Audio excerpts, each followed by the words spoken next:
Bismillahirrahmanirrahim. Assalamualaikum warahmatullahi wabarakatuh. Innal hamdalillah nahmaduhu wa nasta'inuhu wa nastaghfiruh wa na'udzu billahi min shururi anfusina wa min sayyiati a'malina. May yahdihillahu fala mudhillalah wa may yudlilhu falan tajida lahu waliyyan mursyida. Asyhadu an la ilaha illallah wahdahu la syarikalah wa asyhadu anna Muhammadan abduhu wa rasuluhu la nabiyya wa la rasula ba'dah. Ikhwati fillah, ma'asyaral hadirin wal hadirat, Bapak Ibu-ibu yang dimuliakan Allah, mari sama-sama kita mengawali kajian kita dengan mengucapkan puji dan syukur kepada Allah Subhanahu wa taala. Alhamdulillah pada maghrib yang penuh berkah ini kita masih sehat, dan dengan kesehatan serta nikmat iman yang ada pada kita membuat kita bisa hadir di rumah Allah yang mulia ini pada maghrib ini. Mudah-mudahan kaki yang kita langkahkan bisa menghapus dosa, dan pada saat yang sama bisa mengangkat derajat dan kemuliaan kita di sisi Allah Subhanahu wa taala. Dan alhamdulillah kita diberikannya semangat untuk duduk di majelis ilmu. Mudah-mudahan keberadaan kita di majelis ilmu pada malam hari ini semakin mendekatkan kita kepada surganya Allah Subhanahu wa taala. Dalam hadis dikatakan oleh Rasul kita, man salaka tariqan yaltamisu fihi ilman sahalallahu lahu tariqan ilal jannah. Barang siapa yang menempuh satu jalan, tujuannya adalah untuk mendapatkan ilmu, maka Allah akan mudahkan baginya jalan menuju surga. Jadi kalau kita dari rumah tadi niatnya tidak hanya sekedar untuk sholat maghrib, tapi niatnya untuk mendapatkan ilmu, maka mudah-mudahan Allah semakin mendekatkan kita kepada surganya.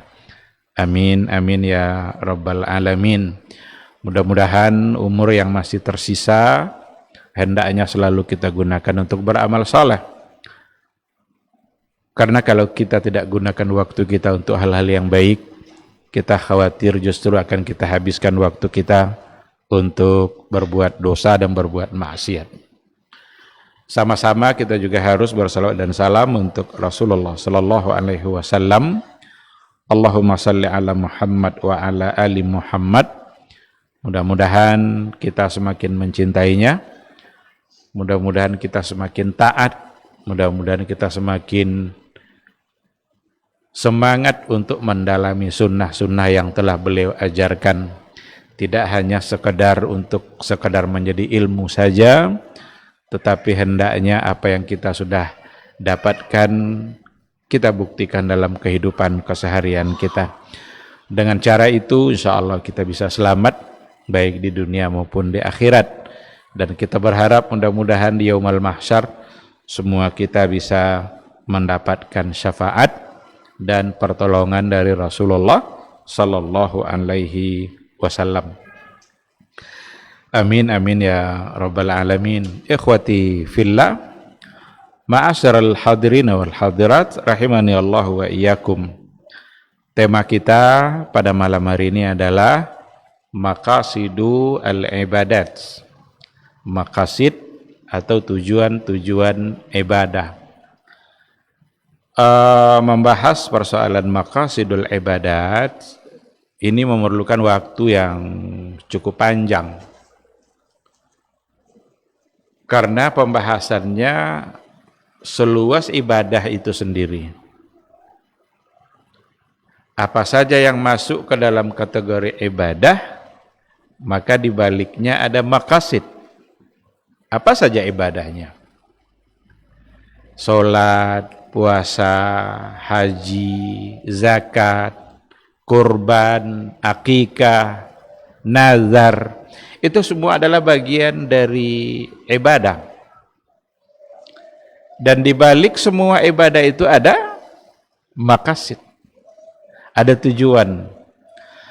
Oleh karena itu pada malam hari ini kita akan hanya coba melirik mukaddimahnya, kita antarkan dulu supaya kita masuk nanti kepada maqasidul ibadat itu sendiri.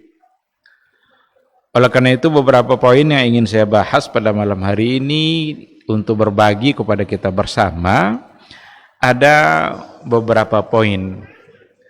Yang pertama adalah al-a'malu bainal ibadah wal 'adah. Ini poin yang pertama. Apapun yang kita lakukan dalam kehidupan keseharian kita, itu hanya akan dikelompokkan nanti kepada dua kategori. Apapun yang kita lakukan hanya akan masuk ke dalam dua kelompok, dua kategori. Yang pertama kategorinya adalah kategori al-ibadah, ibadat, sedangkan yang kedua kategorinya adalah al-'adah. Jadi ada al-ibadat, ada al-'adat. Nah, mari kita pahami ini dulu. Jadi sebelum masuk nanti kepada maqasidul ibadah, kita paham dulu mana yang ibadah dan mana yang adah. Al-'adah, adat, tradisi, kebiasaan, itu tidak sama dengan ibadah. Kalau ibadah itu adalah sesuatu yang memang diperintahkan oleh Allah dan oleh Rasulullah sallallahu alaihi wasallam, yang tujuannya adalah taqarruban ilallah wa ibtigha'as tsawabi minallah. Jadi setiap ibadah pasti tujuannya taqarruban ilallah, untuk mendekatkan diri kepada Allah, wa ibtigha'as tsawabi minallah, dan mengharapkan pahala dari Allah. Itu ibadah. Oleh karena itu apa saja ibadah yang kita lakukan, mesti kita tujuannya untuk mendekatkan diri kepada Allah. Ingin kita semakin dekat dengan Allah, ingin kita semakin dicintai oleh Allah. Itu ibadah. Apa saja ibadahnya? Baik nanti itu ibadahnya ibadah mahdhah atau ibadah ghairu mahdhah. Ibadah mahdhah itu barangkali semua kita sudah bisa memahaminya. Ibadah mahdhah, ibadah yang memang cara, ketentuan, syarat, rukun itu sudah diajarkan oleh Rasul kita. Salat, bagaimana kita salat maghrib, itu ibadah mahdhah. Tata caranya, waktunya, dan itu tidak bisa kita tambah-tambah, dan tidak boleh pula kita robah-robah. Sebelum masuk waktu maghrib, kita tidak akan pernah bisa mengerjakan salat maghrib. Ketika Rasul mengatakan bahwa mulai dengan takbiratul ihram, maka semua kita memulai salat dengan takbiratul ihram. Kalau kata Nabi mengakhiri salat itu adalah dengan taslim, maka semua kita mengakhirkan salat kita dengan salam. Itu mahdhah. Kalau kita robah-robah, kalau kita tambah-tambah, salah kita. Karena kita menambah sesuatu yang tidak pernah ditambah oleh Rasul kita. Maka orang Syiah menjadi salah ketika dia mengakhiri salam akhirnya tidak dengan assalamualaikum ke kanan dan ke kiri, tapi mereka tepuk paha 3 kali. Jadi kalau nampak orang selesai sholat lah sudah tahiyat atau 3 kali paha dia, berarti itu Syiah. Itu dalam fikih mereka, dalam ajaran mereka, dan sudah bisa kita pastikan bahwa itu perbuatan yang salah. Karena ini ibadah mahdhah yang tata caranya, ketentuannya, syarat rukunnya semua sudah diatur oleh Nabi kita. Kurban umpamanya, itu ibadah sudah diatur oleh Nabi. Kapan waktunya? Kapan boleh menyembelih? Kapan batas akhir menyembelih? Maka masuk dalam kategori ibadah mahdhah. Tapi ada nanti namanya ibadah juga dia. Kita bisa mendekatkan diri kepada Allah dengan melaksanakannya, dan kita bisa mendapatkan pahala. Tetapi tata caranya bisa berkembang. Apa contohnya? Menuntut ilmu. Dalam hadis dikatakan oleh Rasul kita, talabul ilmi faridatun ala kulli muslim. Menuntut ilmu itu hukumnya wajib bagi setiap muslim.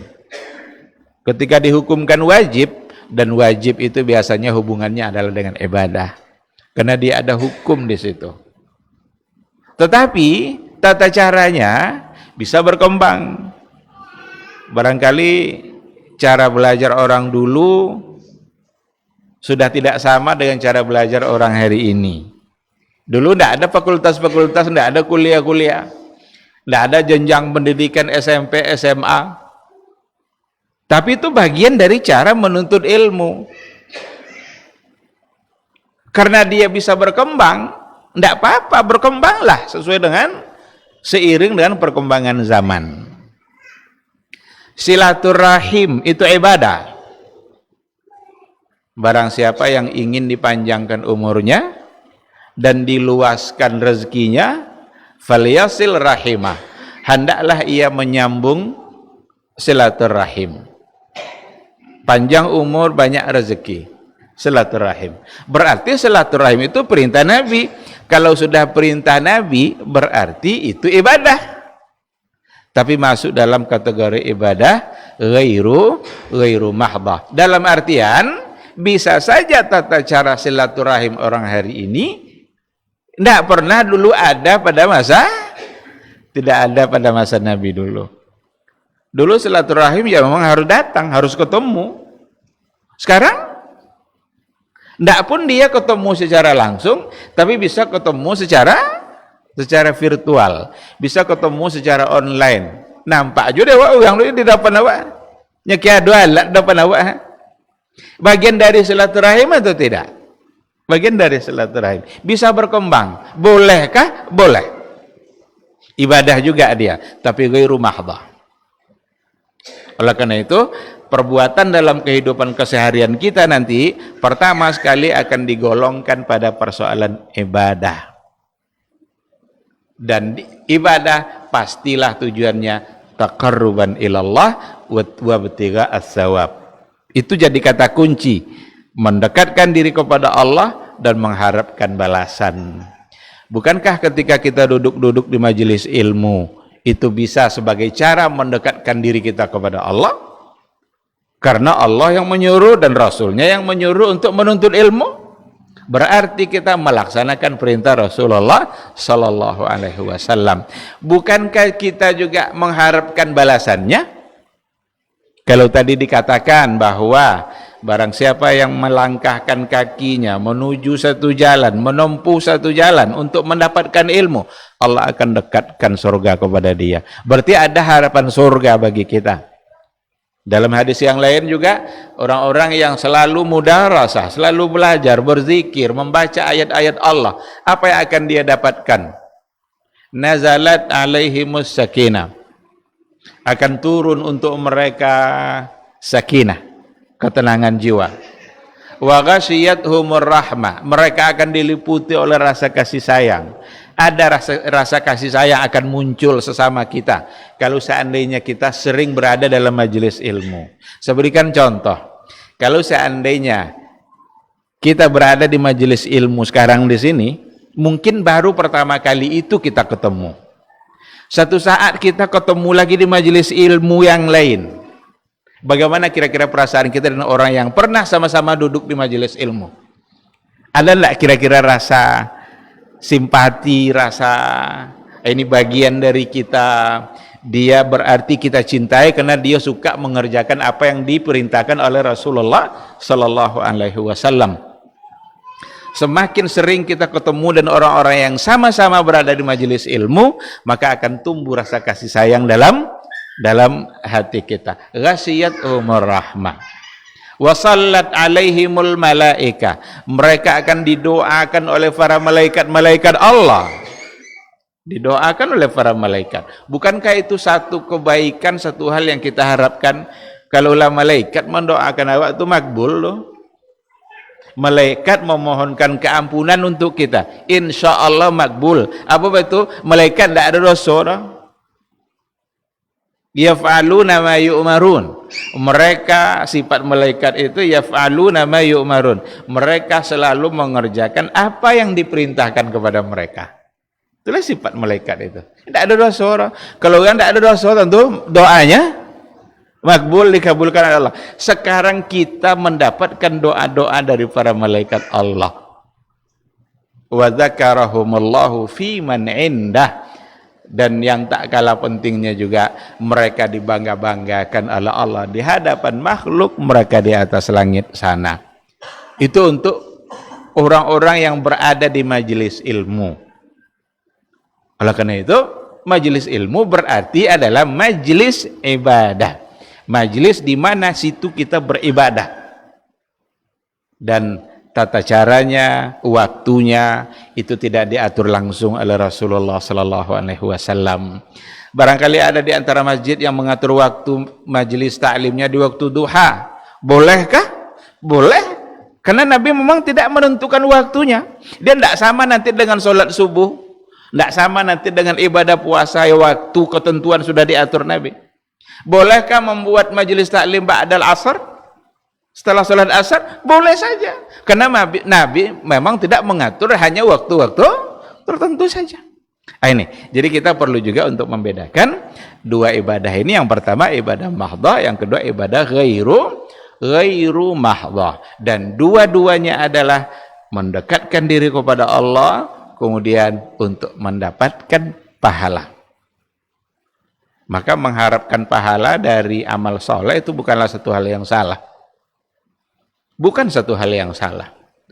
Karena ada salah seorang tokoh sufi seperti Rabi al-Adawiyah itu yang pernah mengatakan, kalau perlu ya pahala dari ibadah oleh watalun ikhlas. Berarti belum, ini ungkapan-ungkapan yang ada pada kelompok sufi, sebagian orang-orang sufi itu tidak bisa dibenarkan. Karena pahala itu janji Allah. Tidakkah kita pantas untuk berharap dengan apa yang telah dijanjikan oleh Allah dan oleh Rasulullah sallallahu alaihi wasallam? Maka tidaklah salah kalau seandainya kita beribadah, kita mengharapkan kebaikan pahala dari ibadah kita itu sendiri. Ikhwati fillah.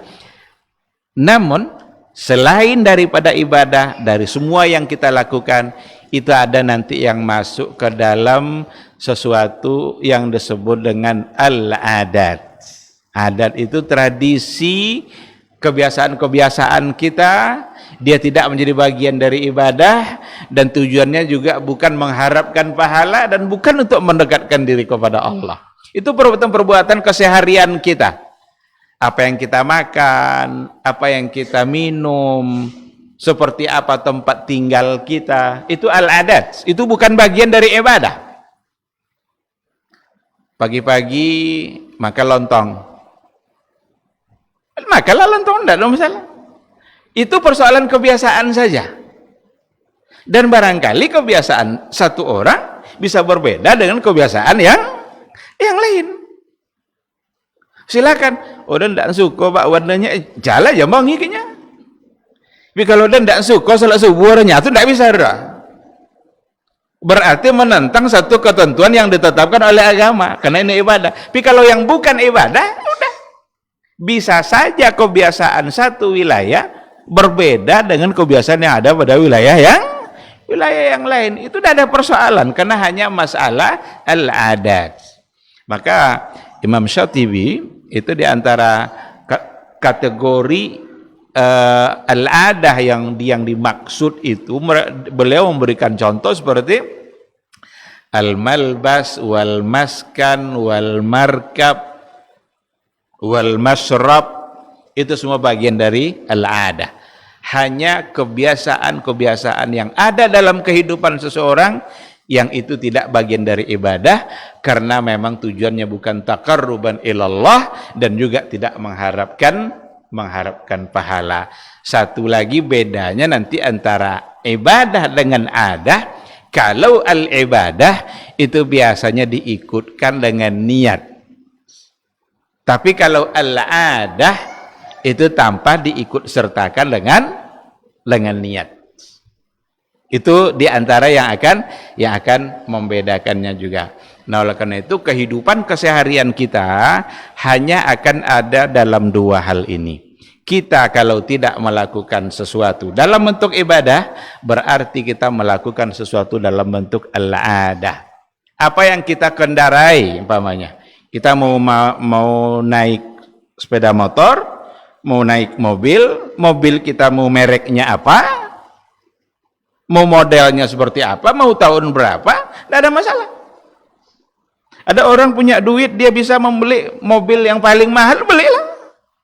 Tapi ada orang yang seadanya kendaraan yang dia punya hanya itu yang bisa dia pakai, dia beli, udah, berarti itulah yang dimudahkan oleh Allah untuk melaksanakan kehidupan kesehariannya. Itu hanyalah bagian dari al-adat. Dua ini saja. Takkan ada yang lain dalam kehidupan kita selain daripada yang dua ini. Nah, ini dulu yang pertama, poin pertama yang harus kita pahami baik-baik. Kalau poin-poin malam ini sudah tuntas kita pahami, baru lebih bisa kita nanti masuk pada substansi dari judul kita Maqasidu al-Ibadat.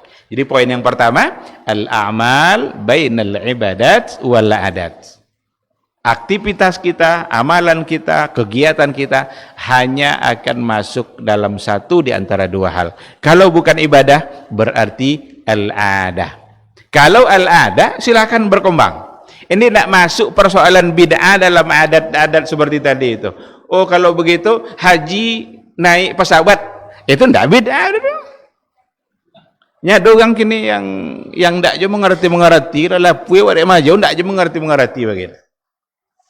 Segala bid'ah aja mahnya. Kalau gitu pakai unta nih hajinya. Enggak, ini bukan persoalan ibadah. Ini hanya persoalan kebiasaan apa yang mau kita pakai. Kalau ada orang yang mau naik onta juga, naiklah onta itu. Tapi ngapain mempersulit diri? Kalau sudah ada pesawat, kenapa harus? Kalau sudah ada yang lebih memudahkan, kenapa harus ambil yang sulit? Kecuali kalau mau buat sensasi. Ya doang nak encen-encen, nak viral bagai kan? Pakai sepeda. Sampai ini bisa aja sampai kiannya. Viral sudah itu kan, mungkin itu tujuan, tapi tidak ada nilai ibadah pakai sepeda kian roda.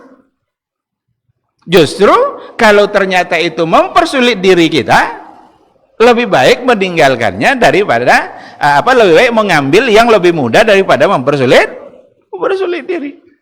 Ada dulu sahabat benazarnya, nazar jalan kaki ke Mekah.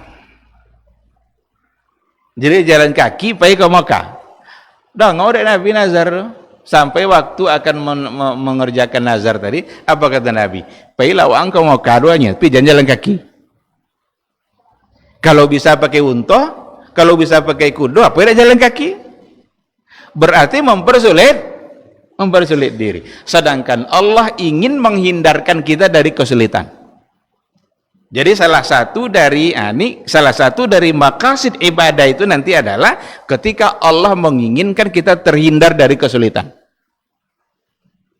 Apa aja lah hal-hal yang sulit, maka Allah ingin kita terhindar. Musafir boleh jamak kasar.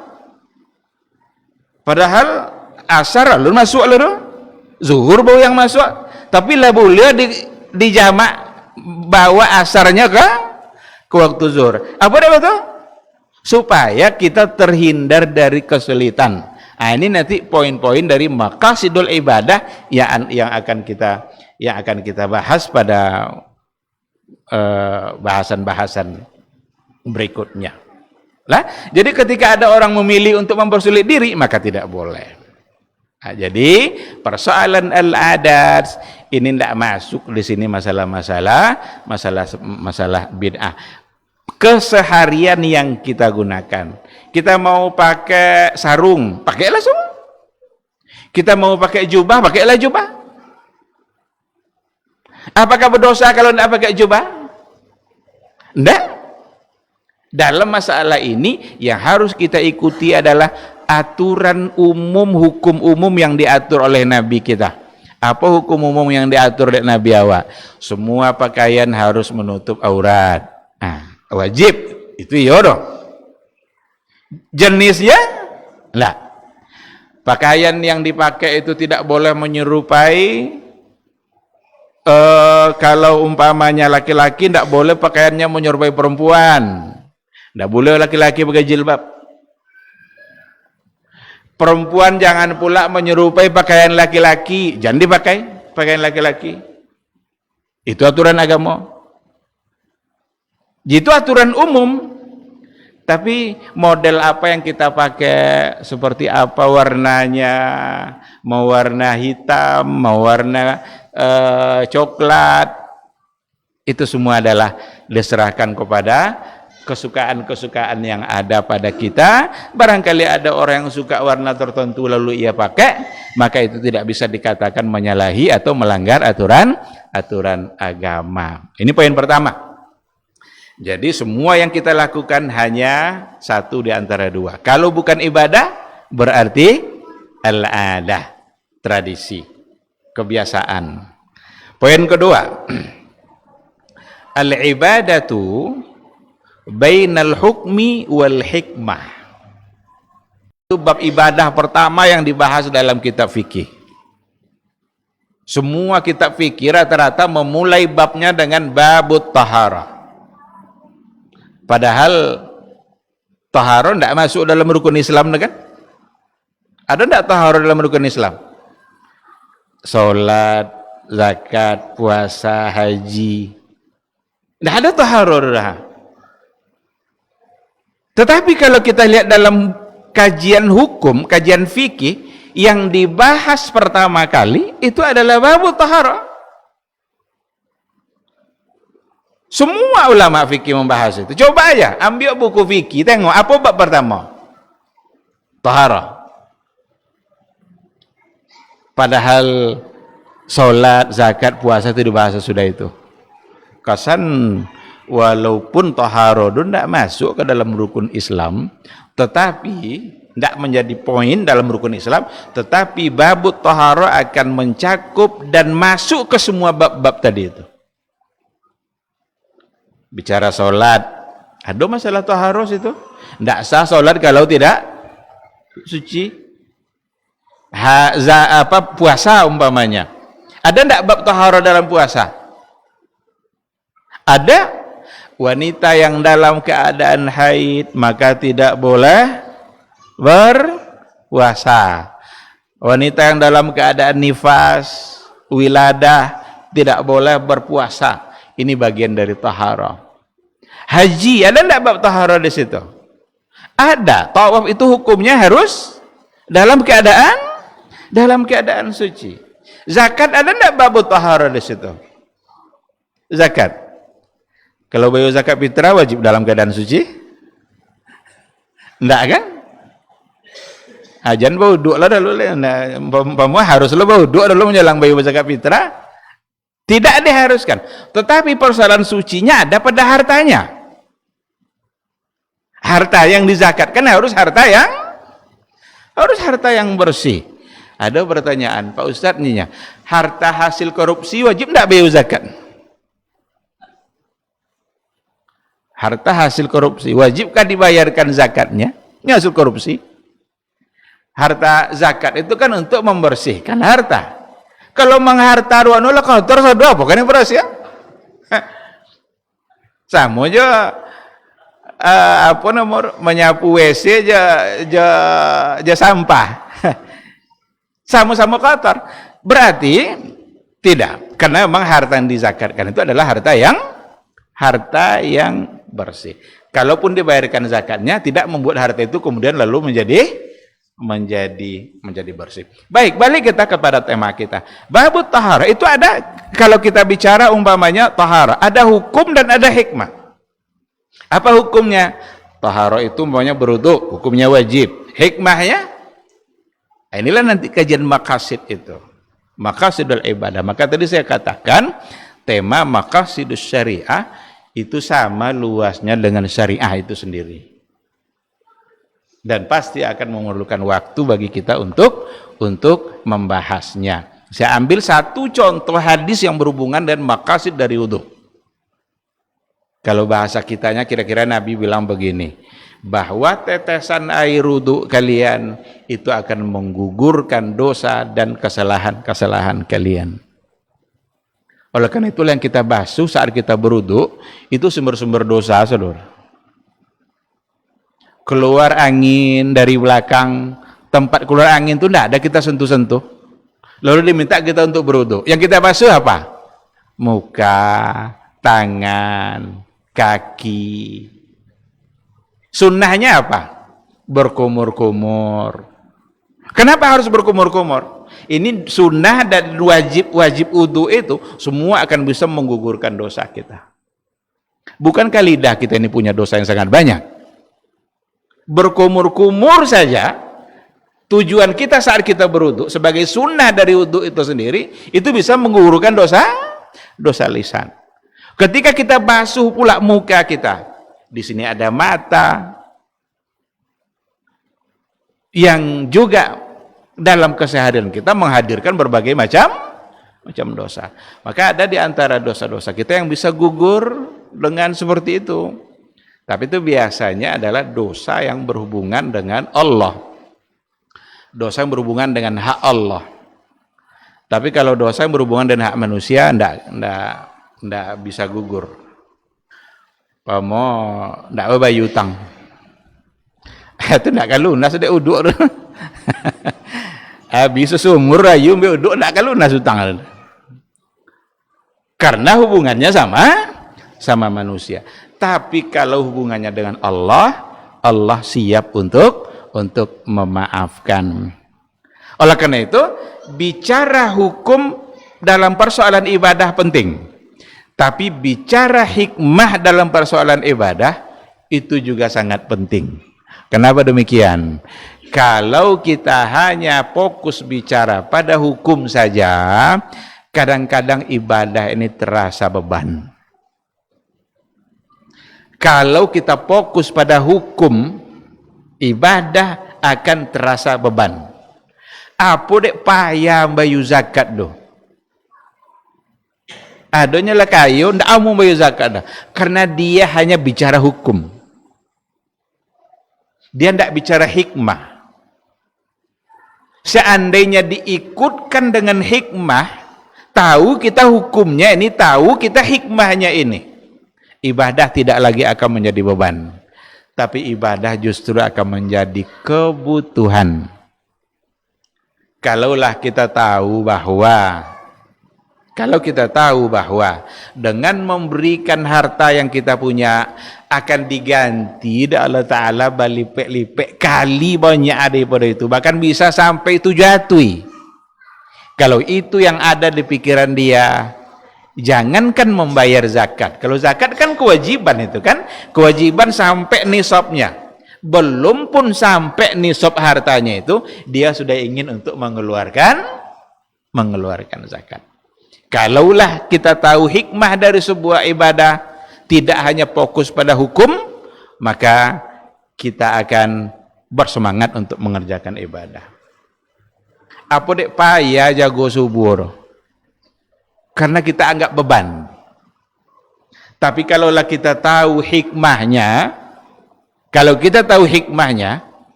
mungkin sebelum subuh kita sudah akan bangun. Apa kata Rasul? Man shallal fajra, barang siapa yang salat fajar, yang dalam ini adalah berjamaah, fahuwa fi dhimmatillah, maka ia berada dalam perlindungan Allah, berada dalam penjagaan Allah. Siapa yang salat subuh, jagonya subuh, pengennya salat, fahuwa fi dhimmatillah, maka dia berada dalam penjagaan Allah. Allah kan menjaganya. Ini berarti hikmahnya, ini maqasidnya. Kalau itu yang kita ingat, insya Allah tidak akan bayar jagur. Tapi kalau subuh wajib aja yang terkanang dakwah. Kewajiban itu biasanya beban. Dan kalau beban itu kadang-kadang sengaja mencari alasan untuk menghindar. Sengaja mencari-cari alasan agar terhindar dari beban itu. Ternyata Rasulullah Shallallahu Alaihi Wasallam di dalam mendidik generasi sahabat, Nabi lebih sering mengedepankan hikmah daripada hukum. Nabi terkadang tidak menyebutkan hukum, tapi hikmah.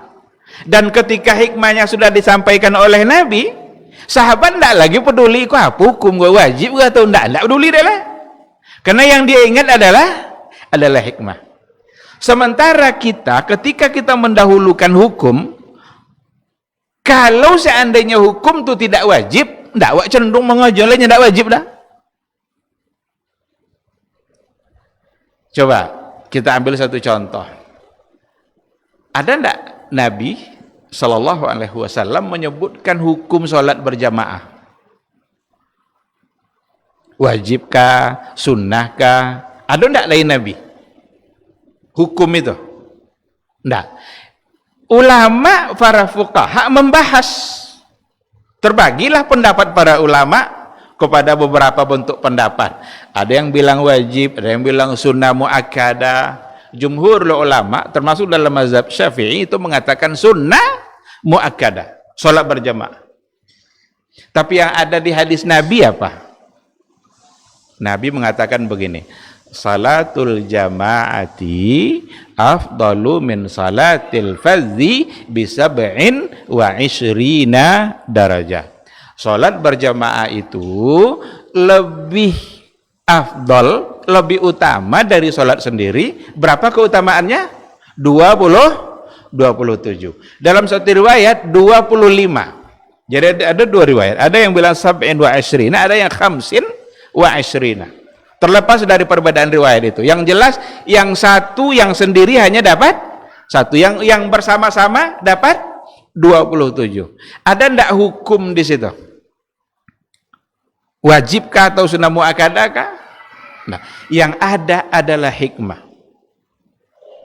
Sahabat-sahabat ketika mendengarkan hadis itu, semua mereka tidak lagi memikirkan apa hukumnya, tapi mereka cenderung untuk mengerjakannya. Sehingga pada masa Nabi yang tidak berjamaah hanyalah orang-orang yang munafik.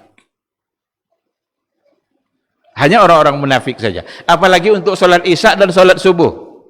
Maka Nabi mengatakan, asqalu salati alal munafiqin salatul isya wa salatul fajr. Salat yang paling berat bagi orang munafik itu salat isya dan salat subuh. Apa dah itu?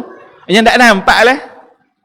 Kalau salat asar nampaknya dari Nabi kan, hati bulan lusannya. Maghrib kan masih nampak, jauh bodoh kan, nyata yang bodoh. Bekok bau agak-agak galak, udah pas datang lu masih nampak kan. Tapi salat isya sudah tidak kelihatan lagi sama Nabi, sehingga mereka berat kali untuk menghadiri. Tidak dulu oleh tidak nampak ada lainnya. Ciri-ciri munafik kan itu. Jadi berat bagi mereka, dan yang meninggalkannya hanyalah orang-orang munafik. Jadi Nabi dalam hukum ini kecenderungannya adalah menyebutkan dalam masalah ini, ibadah ini, kecenderungan Nabi hanya menyebutkan hikmah. Sangat berbeda nanti ketika kita memperjuangkan hukum. Coba cek nanti ketika ada orang sholat berjamaah, lalu ada orang yang tidak ikut sholat. Coba sekali-kali tanya, apa orang tidak sholat cunya? Apa jawaban? Kan tidak wajib dahnya. Bahasakan tidak wajib tadi berarti dia mengedepankan hukum, bukan hikmah. Disinilah pentingnya kita belajar maqasid, disinilah pentingnya kita mengetahui hikmah untuk menambah semangat kita untuk melaksanakan ibadah. Masuk waktu isya? Belum? Kita ambil satu contoh. Kalau belum kan? Nah, kita ambil satu contoh yang lain. Ada ndak dari Nabi menyebut bahwa salat jenazah itu hukumnya fardu kifayah? Ada ndak dari Nabi? Salat jenazah itu hukumnya fardu kifayah? Ndak ada. Itu dirumuskan, disimpulkan oleh para ulama fikih berdasarkan kepada dalil-dalil yang ada. Nabi dalam hal ini tidak menyebut hukumnya, tapi justru Nabi menyebut hikmah. Apa kata Nabi? Man hadaral janazah, barang siapa yang melayat menghadiri jenazah, hadir dia nanti ikut sampai menyolatkan. Datang ikut minimal sampai solat. Falahu qirat. Dia mendapatkan satu qirat. Kalau ikut lainnya sampai menguburkan, falahu qiratan, dia mendapatkan 2 qirat. Nah, jadi kalau hadir melayat, minimal hadirlah sampai sholat, dapat pahala 1 qirat. Kalau ikut sampai menguburkan, maka dapat 2 qirat. Ada sahabat yang bertanya, ya Rasulullah, apa qirat dunya? Rupanya itu timbangan yang tidak lazim disebut. Apa qirat itu Rasulnya? Dijawab oleh Nabi, 1 qirat itu, kata Rasul, besar pahalanya adalah mithlu jabali Uhud, sama besarnya dengan bukit Uhud. Kalau 2 qirat berarti 2 bukit. Itu kadang bukit Uhud tu Pak Haji lepas kali-kali umroh, segadang apa bukit Uhud? Kena kadang lah di belakang Masjid Nabawi tu tinggi, panjang kan, 2 kali qirat berarti 2 bukit Uhud. Sahabat ketika mendengarkan Nabi mengucapkan kata tadi itu, hampir setiap ada jenazah mereka akan datang minimal sampai sholat. Ada enggak sahabat nanya-nanya apa hukumnya? Enggak.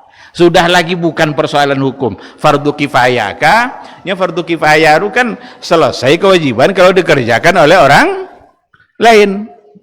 Coba buat tes. Kalau ada mau jenazah, ada yang meninggal, ada yang sholat di dalam, mana yang lebih banyak cita-cita di luar atau sholat dalam?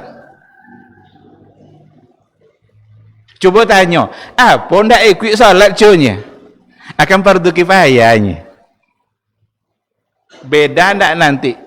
Akibatnya kita mengedepankan semata-mata hukum dengan mengedepankan atau mengejar hikmah dan maqasid. Akan sangat berbeda. Kan fardu kifayah nyangnya. Lah selesai dia dalam dunia.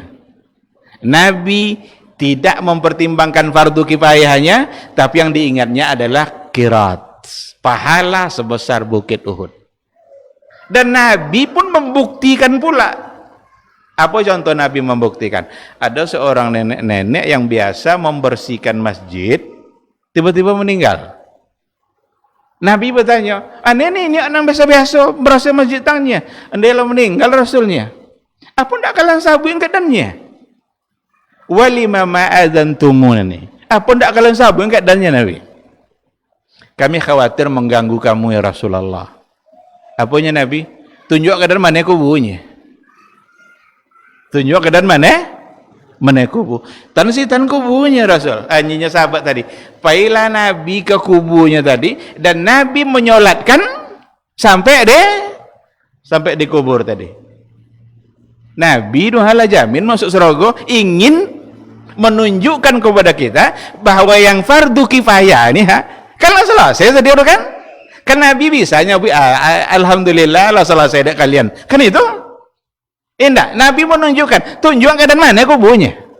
Pai Nabi kan, lalu Nabi menyolatkan dia di kuburnya itu, berarti Nabi mengajarkan kita untuk tidak bermudah-mudah dalam persoalan walaupun hukumnya fardu kifayah. Nah, jadi pasti akan berbeda yang ada semangat ibadah di hati kita ketika kita hanya tahu hukum saja dengan ketika kita tahu hikmah. Kalau kita sekedar tahu hukum, sekali lagi hanya akan menjadi beban. Ibadah itu boleh kalau hanya hukum. Tapi kalau yang dilihat adalah hikmah, maka ibadah itu niscaya akan ditunggu-tunggu. Ada seorang sahabat, apunyinya ya Rasulullah, izinkan dan untuk puasa tiai. Enggak bolehnya Nabi. Kalau kamu mengerjakan puasa sunnah, maka kerjakanlah 3 hari setiap bulan. Itu yang pertengahan bulan. Kata sahabat tadi, ya Rasulullah, saya sanggup lebih banyak dari itu ya Rasulullah. Kalau sanggup juga lebih banyak daripada itu, kerjakanlah Senin Kamis. Tadi 3 hari sebulan. Kalau Senin Kamis tentulah 8. Kata sahabat, saya sanggup lebih banyak dari itu ya Rasulullah. Kalau sanggup juga lebih banyak dari itu, kerjakanlah puasa Nabi Daud. Saya puasa, saya tidak. Berarti 5 boleh. 38 sampai 5 boleh. Katanya, saya sanggup lebih banyak dari itu Rasulullah. Enggak. Khairus siyami siyamu akhi Daud. Puasa terbaik itu, puasa sunnah terbaik adalah puasa saudara saya Daud. Kio-kio, sahabat yang batanyo tadi, itu dek hukum atau dek hikmah? Nah batanyo tadi itu. Karena dia tahu hikmah. Kalau hukum, ya sunat namanya. Jangankan sunat, yang wajib saja ada orang tidak puasa. Ada orang tidak puasa Ramadan? Itu wajib kan? Kenapa dia tidak puasa? Karena dipandang hukum dan jadi beban. Boleh sore. Tapi kalau yang dipandang hikmah, jangankan yang wajib, yang sunnah saja. Alarunya Nabi, nak minta tambah. Bukan, pasti bukan karena hukum, tapi karena tahu maqasid apa yang akan dia dapat dari ibadah itu. Masuk waktu Isya? Ya, karena waktu Isya sudah masuk, kita akan jawab dulu suara azan. Insyaallah nanti kita akan sambung sedikit dan akan bertanya jawab insyaallah.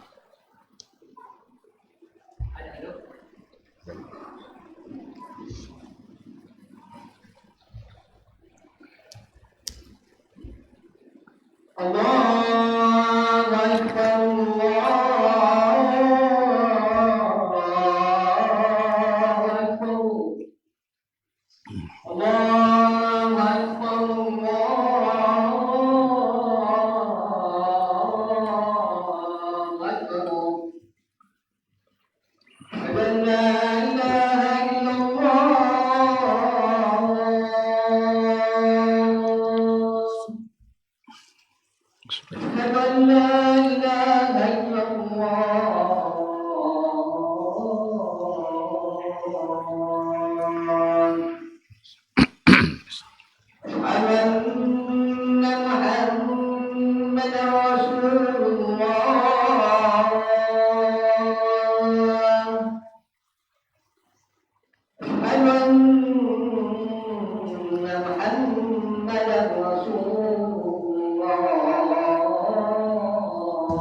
La ilaha illallah Muhammadar Rasulullah sallallahu alaihi wasallam.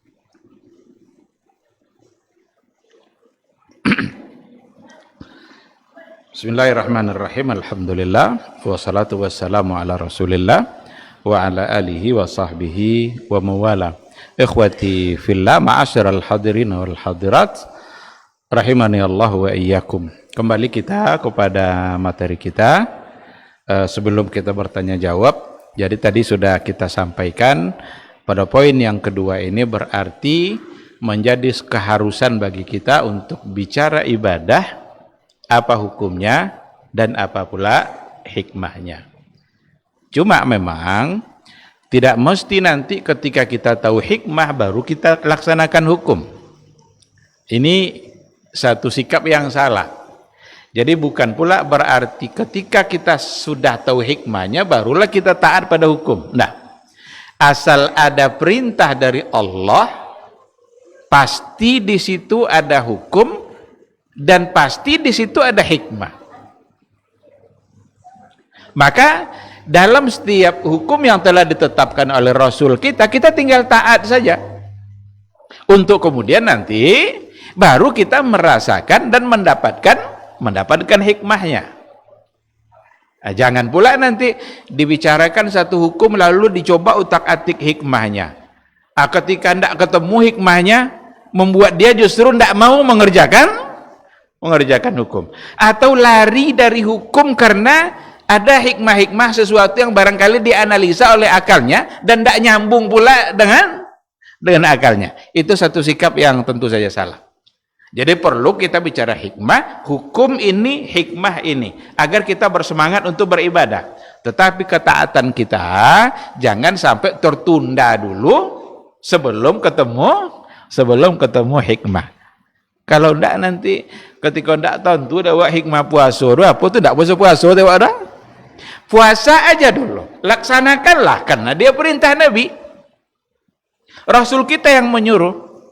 Dan dalam kajian maqasidus syariah, hikmah dari semua hukum itu adalah maslahat.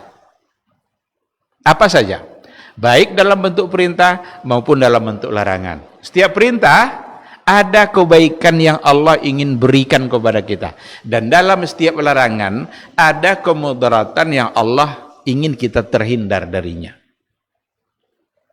Kenapa dilarang mencuri? Pasti ada mudarat. Kenapa dilarang mabuk-mabukan? Pasti ada kerusakan. Dan Allah ingin kita terhindar dari kerusakan itu. Kenapa ada hukum perintah yang wajib untuk kita kerjakan? Pasti di balik perintah itu ada kebaikannya.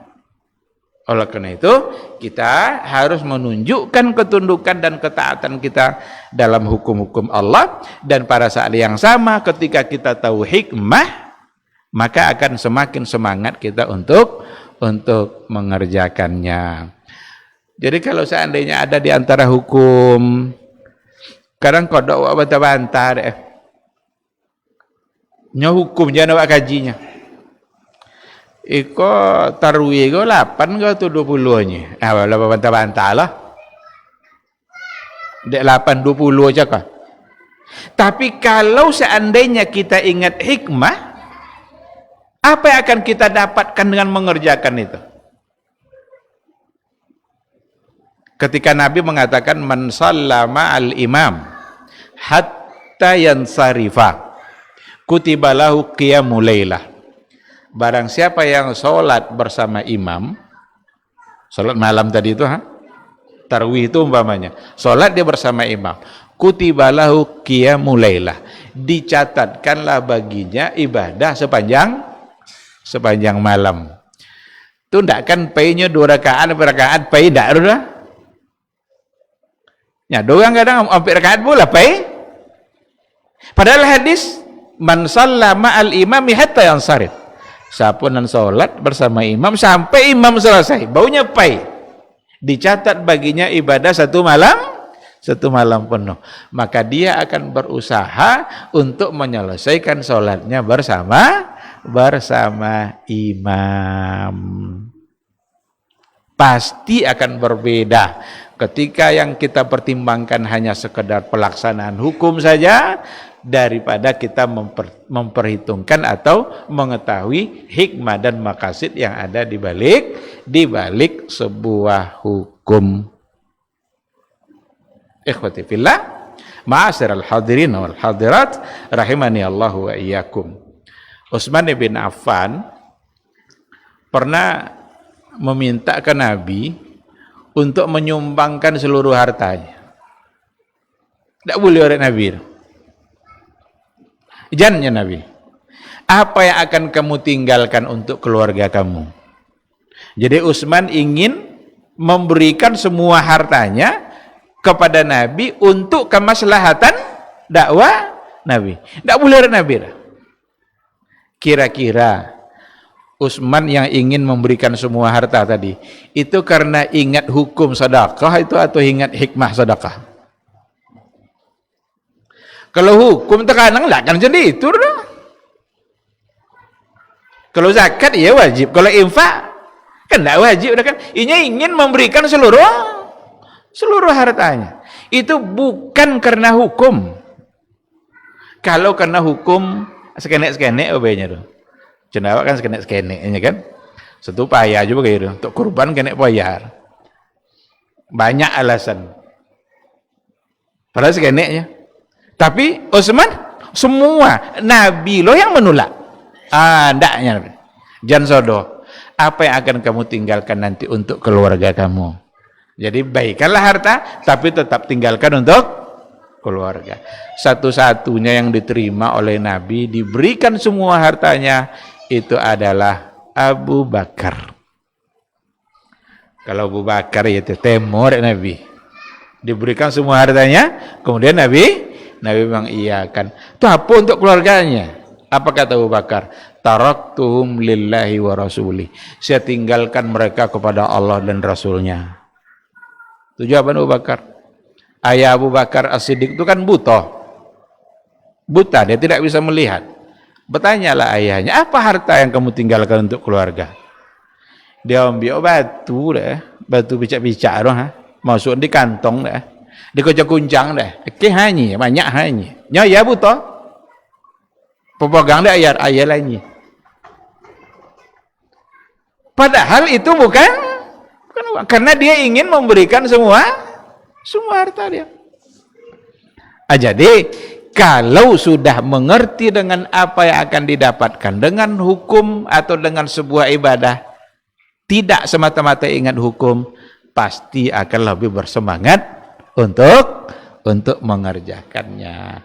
Nah, disitulah pentingnya kita bicara maqasidu al-ibadah.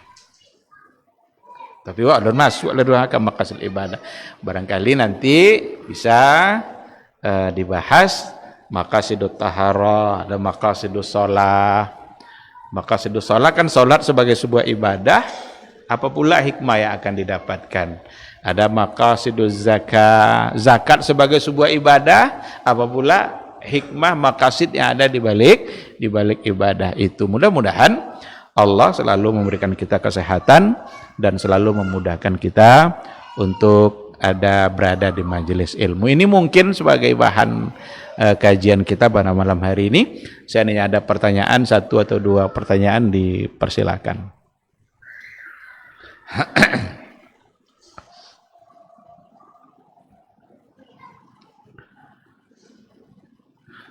Ada? Pas? Silakan.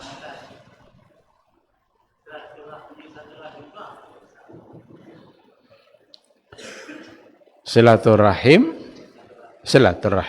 Kita sering membahasakannya silaturahmi. Tapi yang lebih tepat kata orang-orang adalah silaturahim. Nggak tahu apa bedanya itu. Apa hanya sekedar bahasa dalam ucapan kita, tapi ucapan yang lebih tepat memang adalah silaturahim. Silaturahim itu pun makna asalnya tidak seperti yang ada dalam pikiran kita. Kalau dalam pikiran kita silaturahim itu adalah bagaimana kita menjalin hubungan kebaikan dengan semua orang, siapa saja. Tapi kalau makna asalnya silaturahim itu menghubungkan keakraban dengan yang satu rahim. Itu asalnya. Yang satu rahim berarti yang keluarga dia, adik dia, kakak dia yang pernah berada dalam satu rahim. Nya orang kakak jadi ndak boleh elok. Karena dia masalah harta, karena masalah warisan. Alulah mau ya meninggalinnya lo bantah-bantah. Berarti perlu diakurkan kembali karena dia pernah berada dalam satu rahim. Itulah makna asalnya. Tetapi itu sudah menjadi berkembang maknanya, yang kita pakai hari ini bukan lagi untuk yang satu rahim, satu keluarga, tetapi untuk semua. Makanya bisa aja pakai dua-duanya. Yang lebih utama tentu saja adalah bagaimana menjaga hubungan dengan satu keluarga. Karena kalau dengan satu keluarga saja dia begitu mudah untuk tidak menyatu, dengan orang lain tentu akan lebih mudah lagi. Allah Subhanahu wa taala a'lam. Nah,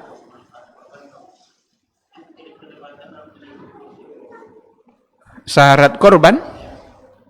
Syarat korban itu nanti apakah syarat orang yang berkorban atau syarat melaksanakan korban? Nah, karena kalau hubungannya sama orang, tentu saja berdasarkan kepada hadis Nabi, man kana lahu sa'ah wa lam yudahi fala yaqrabanna musallana. Barang siapa yang punya kemampuan, kelapangan rezeki, tapi dia tidak mau berkorban, fala yaqrabanna musallana, maka tidak usah dekat-dekat masjid kami. Ini hubungan sama orang. Tapi kalau hubungannya dengan pelaksanaannya, tentu kapan harus dilaksanakan, kapan harus disembelih, apa aturan-aturan yang ada dalam yang diatur oleh Nabi kita tentang soal sembelihan. Dan itu ada fikihnya, maka ada fikih kurban. Tidak boleh menjual kulit, tidak boleh mengasih upah kepada tukang potong, tidak boleh mengasih upah, maksudnya adalah tidak boleh diambil dari daging kurban itu sebagai upah. Tapi boleh diambil dari uang yang selain itu. Dan itu hadis yang datang dari Rasulullah Shallallahu Alaihi Wasallam yang diucapkan oleh Ali sendiri, Ali bin Abi Thalib. Dilarang untuk mengambil upahnya tukang potong tadi, tetapi kami mengambilnya dari yang lain. Kalau dari yang lain berarti boleh. Yang tidak boleh tadi itu adalah ketika dari bagian kurban itu sendiri. Umpamanya kepala adalah untuk yang memotong sebagai upah, berarti tidak boleh. Tidak boleh juga dijual kulitnya. Sesuatu yang sudah kita sembeli atas nama Allah, masa kita mau ambil keuntungan dunia lagi? Jual beli itu kan keuntungan dunia. Sekarang kita sudah sembeli korban kita atas nama Allah. Jadi jangan ambil lagi keuntungan dunia dari apa yang sudah diserahkan atas nama Allah. Nya ada orang nyebut ndak ada orang nio dah ustaz ni, kulit tu ni. Sang bali orang mah. Tapi kan dijual tadi kan? Membali yang mau tahu pasal buat ndak nio? Kan berlawanan tu kan? Ya ndak bisa alasan tu. Berarti ketika dibeli ada orang mau. Dan memang barangkali bisa saja di antara masyarakat ada sebagian yang ndak mau. Nya selalu tapak tangan nya mengajon saya nya. Tetapi sebanyak apa orang ndak nio sebanyak tu pula yang nio. Maka caranya nanti potong aja kecil-kecil, alatan di ember doa. Ambo coba dulu di perumahan Ambotan, kebetulan Ambo ketua masjid itu, potong-potong, lautan di ember. Dulu kulit dua habis baru daging dulu. Nah, siapa nio ambil, siapa ndak nio jangan ambil. Jadi ndak masuk ke dalam jatah. Kalau masuk dalam jatah, kok yang dibagi-bagi kan kau dapat sekenek sang. Akan ndak nio ambil, ndak nio jangan ambil. Ulun selesai lah daging ke kulit lah. Nah, jadi alasan banyak orang ndak nio ndak bisa. Karena ketika ada orang ndak mau, ada pula yang mau. Itu sekilas barangkali bisa aja nanti dibahas secara khusus berkaitan dengan korban. Mungkin diundang nanti ustadz siapa gitu sengaja untuk membahas itu biar jelaskan hukum-hukum yang berkaitan dengan ibadah korban, karena ini adalah ibadah. Tentu kita harus mengacu kepada apa yang diajarkan oleh Rasulullah sallallahu alaihi wasallam. Wallahu a'lam.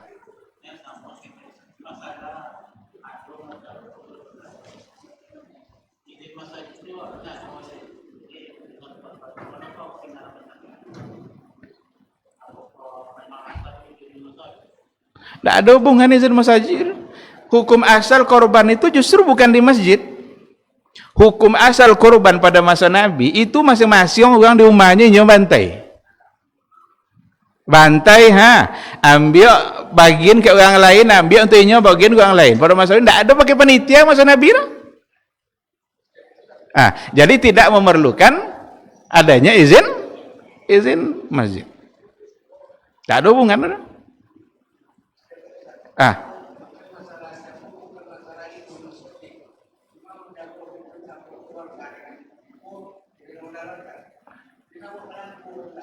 Itu berarti persoalan lain. Itu bukan masalah hukum kurban. Itu masalah etika yang ada di tengah-tengah masyarakat. Kalau saya bicara hukum, tidak ada hubungan sama izin atau tidak izinnya. Pada dasarnya memang berkorban itu untuk bukan dalam satu bentuk kepanitiaan di masjid, tapi masing-masing yang berkorban. Cuma dikawal kan untuk memudahkan, maka diatur. Nah, ketika nanti akan banyak mudarat, lebih besar pula nanti kemudaratannya dalam kehidupan bermasyarakat, ya barangkali bisa juga kita berpikir ulang untuk melakukannya. Dan yang sudah melakukannya, seandainya ada hal-hal yang barangkali bertentangan dengan syariat, mau ndak dinasihati? Ya, do pakai masjid nya ndak mau dia jauh, tapi wak ndak boleh membuat dia. Nah, ketika ada hal-hal yang salah umpamanya di situ, kita tengok bagaimana Islam memandangnya salah. Oh, ini berdasarkan hadis ini salah. Tinggal nang salah ada boleh bisa bersama-sama. Ya, ada kadang ketika ndak mau diatur seperti itu, kan nak buat lah, kami nak buat lah nya. Kalian ndak sesuai lahnya. Apa aja? Maka perlu bersama-sama merembukkan persoalan ini. Kalau memang dengan mengadakan korban di masjid ini umpamanya akan semakin nanti entah macam-macam lah yang akan terjadi. Kalau banyak mudarat, elok janganlah. Elok disatukanlah. Karena hari raya itu kan hari bersama-sama kan. Jangan sampai hari raya justru hari kita berpecah-pecah. Itulah tidak sesuai nantilah dengan tujuan hari raya itu sendiri kan. Hari dimana kita bersama-sama menikmati kegembiraan di hari itu. Maka bersama-sama di atas aturan Al-Quran dan Sunnah Rasulullah Sallallahu Alaihi Wasallam. Nah.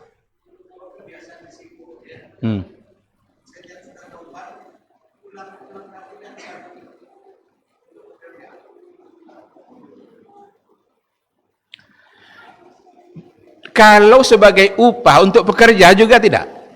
Sama dengan yang tukang jagal tadi, sebenarnya itu tukang sembeli dan juga tukang bekerja. Ya kan walah sama-sama berkorban nomor kan.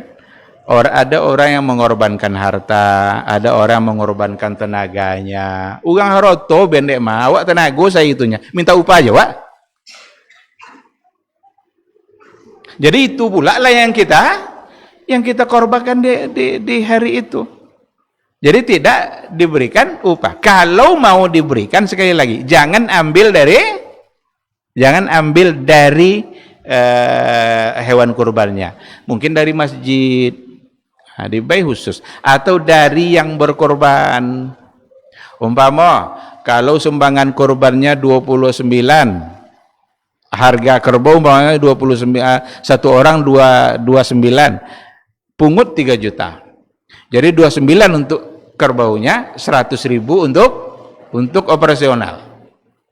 Ambil dari situ. Boleh awak selamat. Tapi kalau awak buat ikut kaki paha pertama ni aku untuk orang kau lah. Itu tidak bisa. Untuk tukang bantai kapalo umpama. Tidak bisa. Karena itu ada langsung nas yang mengatakan seperti itu. Seperti dikatakan oleh ahli, kami dilarang untuk memberikan upah dari hewan korban itu, tapi kami mengambil dari yang lain. Nahnu na'khudhu min indina. Kami mengambilnya dari sisi kami, berarti dari yang lain. Dari yang lain boleh ya, berarti boleh ya, asal tidak diambil dari yang hewan tadi. Wallahu a'lam. Jadi mana yang bisa dibagi-bagi. Kalau lah tidak bisa dibagi lah itu nak lebih ojak lah pulau baginya tidak bisa kan. Tapi mana yang bisa nyado ke bisa baginya macam contoh tidak bisa ya kan. Ini kan kerbau itu kan ketika disembelih dia jadi milik Allah, tidak lagi milik panitia. Jangan dianggap milik panitia loh. Panitia itu diberikan amanah dan juga sudah bukan milik yang berkorban karena dia sudah menyerahkannya untuk disembelih atas nama Allah Subhanahu wa taala. Wallahu Subhanahu wa taala alam. Baik. Barangkali masih ada.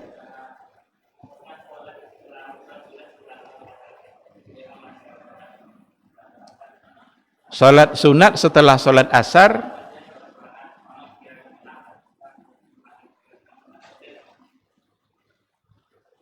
Dia begini, uh, kata Rasulullah Shallallahu Alaihi Wasallam, tidak ada lagi sholat sunat setelah asar dan setelah subuh. Itu hukum asal. Masa setelah asar sholat sunat dua rakaat, itu tidak boleh. Setelah subuh sholat sunat juga 2 rakaat. Itu bukan sesuatu yang disunnahkan. Untuk mengerjakan sholat yang zawatul asbab, yang dia punya sebab, bisa. Apa contoh? Sholat jenazah. Boleh tidak sholat jenazah setelah sholat asar? Boleh, karena zawatul asbab. Apa sebabnya? Jenazah ada. Salam imam, assalamualaikum, assalamualaikum, berdiri untuk sholat jenazah. Boleh. Atau seperti sholat tahiyatul masjid. Sholat tahiyatul masjid. Berarti itu zawatul asbab. Masuk masjid, kata Rasul apa? Jangan langsung duduk kecuali sholat 2 rakaat. Sekarang ada orang dia sudah sholat dia asar, udah mau keluar dia, tiba-tiba kawannya nelpon, tunggu dan situ semuanya agak setengah jam lagi dan datang lehanya. Nyala kalau jaga doa nak pai. Daripada di lu nunggu, mau dalam lewis, apa baca Quran, masuknya ke dalam. Boleh enggak sholat tahiyatul masjid? Boleh. Pada di lu mana nunggu kawan, mau dalam saja. Berarti zawatul asbab. Jadi yang zawatul asbab itu dapat dibolehkan. Sekarang sholat sunat ambil wudu dia. Wudu ada sholat sunat, boleh enggak sholat sunat 2 rakaat setelah wudu? Berarti zawatul asbab. Yang mana yang mau dikerjakan yang tadi itu? Silakan. Tapi kalau sekedar sholat ingin menghubungkannya dengan sholat asar, itu sudah tidak ada, karena ba'diyah asar sama ba'diyah fajar itu tidak ada. Wallahu subhanahu wa ta'ala a'lam. Baik, asalnya baiknya bu tibo soal.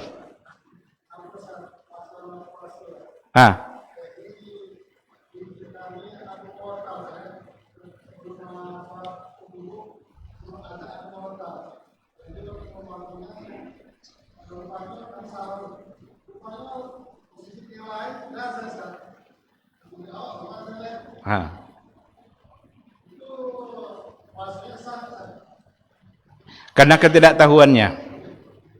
Ndak tiap subuh itu dah kan sekalinya kan.